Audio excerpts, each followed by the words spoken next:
야, 다들 가격 보고 놀라지 않으셨나요? 2052만원이라는 가격이 유출됐다가 쉐보레 관계자가 아니라고 선을 그었다가 이 관계자가 본인의 말을 취소하면서 그럼 그렇지 설마 이 가격이겠어? 했는데 결국 2052만원으로 출시됐죠. 트랙스 이야기인데 쉐보레가 이번엔 진짜 작정을 했구나 싶더라고요. 단순히 저렴하다 해서 끝나는 게 아니라 이번에 이 가격대가 주는 의미가 굉장히 남다르다고 봅니다. 일단 사전 계약을 하거나 구매를 염두에 두시고 계신 분들한테도 좋은 내용이고요. 트랙스 가격이 중요한 이유 그리고 이 가격의 숨은 비밀까지 쉽고 빠르게 정리해드리겠습니다. 인터넷 가입이라면 당신은 아정당을 떠올리지 않을 수도 있습니다.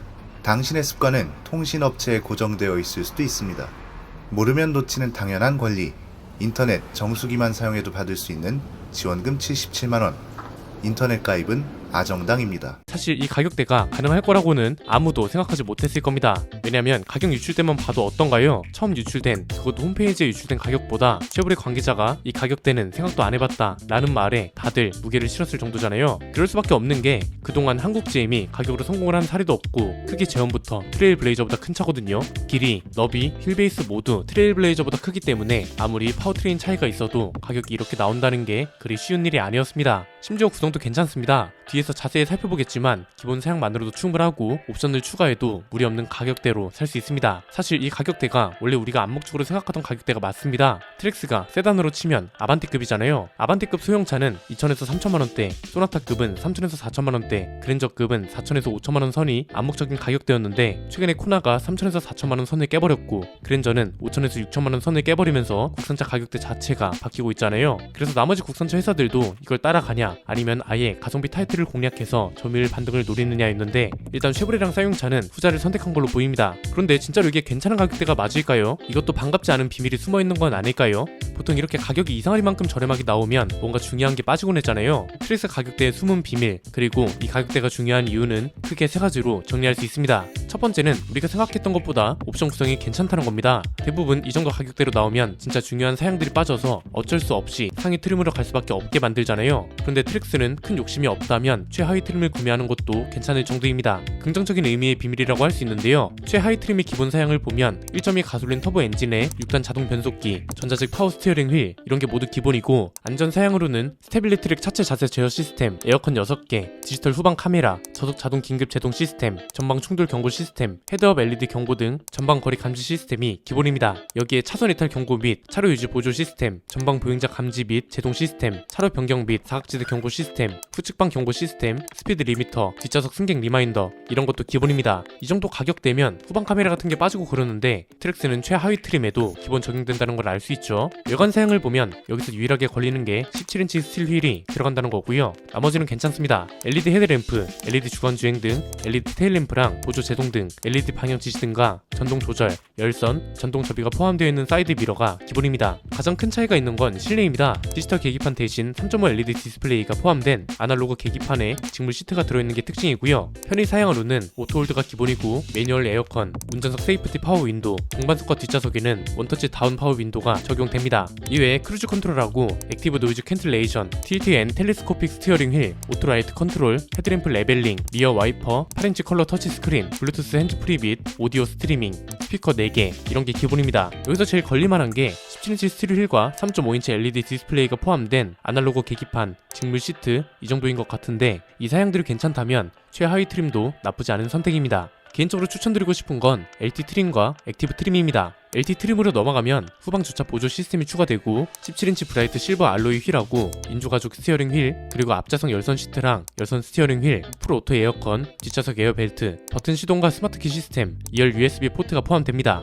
웬만한 옵션이 모두 들어가고 가성비라는 타이틀에 맞게 사고 싶다면 딱 LT 트림이 적당히 보입니다. 취득세 포함 2,540만원 선에 살 수 있고 어댑티브 크루즈 컨트롤을 추가해도 2,580만원을 안 넘습니다. 옵션을 넣어도 부담스럽지 않은 차가 얼마만인지 모르겠네요. 아주 조금 욕심을 부린다면 액티브 트림까지 넘어가는 것도 나쁘지 않습니다. 이렇게 되면 인텔리비움 스마트 하이빔, 18인치 글로스 블랙 알로이 휠, 액티브 전용 크롬 매장 디자인, 인조 가죽 시트, 그리고 8인치 컬러 디스플레이 계기판이 들어가거든요. 그리고 편의 사양으로는 운전석 8방향 전동 시트랑 전동 요추 받침 ECM 룸미러, 하이패스, 스피커 6개, 11인치 컬러 터치 스크린 이런 게 기본입니다. 옵션은 딱히 추가할 거 없고요. 취득세 포함 2,880만원 정도가 나옵니다. 액티브 트림부터 사진으로 봤던 11인치 컬러 디스플레이랑 디지털 계기판 같은 것들이 모두 장착되기 때문에 옵션에서 아쉬움이 남지 않을 트림이라고 보거든요. 완전 가성비로 가고 싶다면 그렇다면 최하위 트림이나 LT, 그래도 옵션이 조금 필요하다 싶으면 액티브 트림까지만 가도 될 것 같습니다. 두 번째는 이 가격대를 어떻게 받아들여야 하냐 이건데 생각보다 간단합니다. 주어진 상황에서 최선을 다해서 내놓은 가격이구나, 그리고 지금 한국 자동차 시장 상황이 어떤지, 차주들이 뭘 원하는지 정확히 잘 파악하고 있구나, 이렇게 받아들이시면 됩니다. 지금 현대차그룹을 제외한 자동차 회사, 특히 쌍용차 관련 이야기를 할 때 했던 말 기억하시나요? 자동차 회사들도 기업이기 때문에 자선단체처럼 퍼주는 정도의 가격은 절대 나올 수 없고, 이런 제안을 하는 것도 바보같은 짓이라고 했습니다. 퍼주는 정도의 가격이라 함은 트랙스가 풀옵션 사양으로 2052만원으로 나왔어야 한다, 뭐 이런 거겠죠. 이건 사실상 불가능합니다. 현대차그룹을 제외한 국산차 브랜드 중에서 적자에 시달리지 않는 회사가 없고요. 쌍용차도 이제서야 흑자로 전환됐습니다. 그래서 지금 필요한 건 눈에 보이는 가격, 시작 가격이라도 저렴하게 나와야 한다는 거였습니다. 왜냐면 지금 한국 자동차 시장은 가격 상승이라는 말에 굉장히 예민한 상태라고 말씀드렸잖아요. 풀체인지가 아니어도 페이스리프트나 연식 변경만 해도 가격이 오르고, 가격이 너무 많이 올라서 아예 예상 범위를 초과해버리는 사태가 발생하고 있기 때문이죠. 소형차 가격이 중형차 가격을 넘어서고 있습니다. 그래서 르노코리아, 쌍용차, 쉐보레한테 필요한 건 점유율 상승인데요. 점유율을 올리려면 일단 가격이 저렴해야 한다는 거였습니다. 이게 사실 저렴하다고 봐야 할지, 원래 이 가격대가 맞는 거라 가격을 원상복구시킨다는 표현이 맞는 건지는 모르겠는데, 어쨌든 상대적으로 저렴하기 시작이라도 해야 소비자들 관심을 끌기 굉장히 좋은 시기라는 게 분명하고요.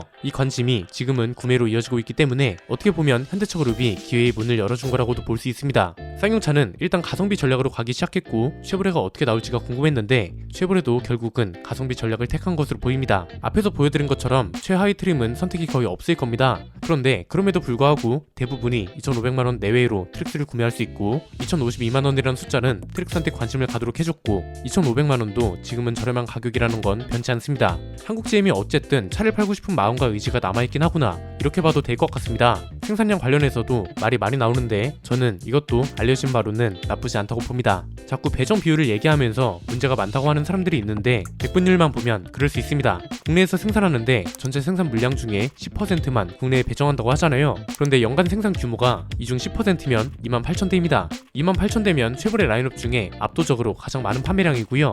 GV80, 모닝, 레이, 산타페, E클래스, 아이오닉5, EV6 이런 차들이 1년 판매량하고 비슷한 겁니다. 이 정도면 점유율 상승에도 문제없고 수요 대응에도 무리 없는 수준이기 때문에 추후 대란이라거나 물량 배정 때문에 욕먹을 일은 없다고 보면 될 것 같습니다. 이거보다 걱정되는 게 신차 효과를 얼마나 끌고 가냐 이거였는데, 이건 트레일 블레이저가 있기 때문에 크게 걱정은 안 됩니다. 트레일 블레이저가 올해 하반기에 페이스리프트 된다고 했잖아요. 이미 페이스리프트 된 차가 공개됐는데 현행 모델이 가지고 있는 단점을 거의 모두 해소한 게 특징이죠. 가장 대표적인 게 실내인데 신형 트랙스처럼 큰 디스플레이를 장착하면서 구식 이미지를 완전히 버렸습니다. 그래서 당장 올해까지는 한국 GM도 전망을 좋게 가져갈 수 있을 것 같습니다. 점유율 상승이 어느 정도로 될지 기대되고요. 저렴한 차들이라 흑자 전환까지는 어려울 수 있지만 적자를 큰 폭으로 해소할 수 있을 거다, 이 정도까지는 충분히 전망 가능하다고 봅니다. 세 번째는 이렇게 되면 남은 과제가 하나로 줄어든다는 겁니다.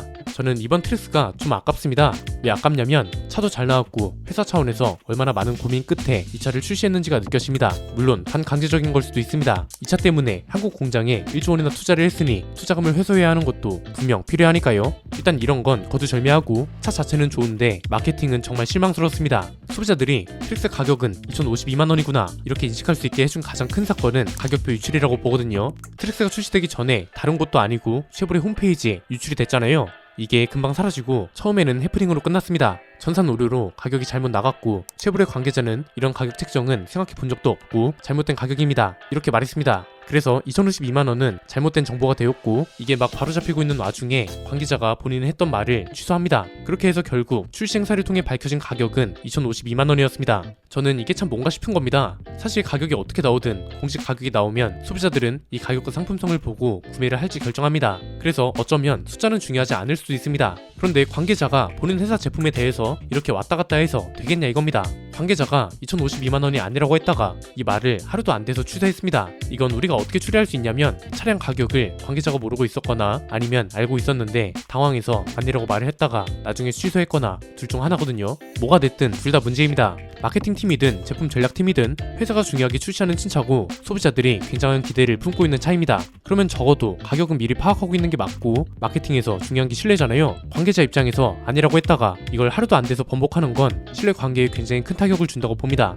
차라리 모른다고 하거나 전산상 오류로 올라가긴 했는데 정확한 가격대는 아직 알려드릴 수 없습니다, 이렇게 나오는 게 맞죠? 그런 가격대는 생각해 본 적도 없다고 했다가 출시 전날에 번복해버리는 건 무슨 경우냐 이거죠. 이렇게 되면 실제로 한국 GM이 회사 차원에서 트릭스에 대한 준비를 얼마나 철저히 했느냐와는 관계없이 이런 일들 때문에 트릭스 마케팅이 준비가 덜 됐구나, 신차인데 참 소홀하네, 이런 오해로 이어질 수 있다고요. 쉐보레 차의 문제점 중에 마케팅도 분명히 있다고 보거든요. 사실 뜯어놓고 보면 가격이 괜찮은 차들도 많습니다. 그런데 틀에 박힌 인식들이 쉐보레와 거리를 멀어지게 만듭니다. 미국 차라서 무조건 투박할 것 같고 6단 변속기는 여전히 10년 전 수준일 것 같고 이미 개선이 됐는데도 개선이 안 된 걸로 오해하고 있는 게 굉장히 많다는 겁니다.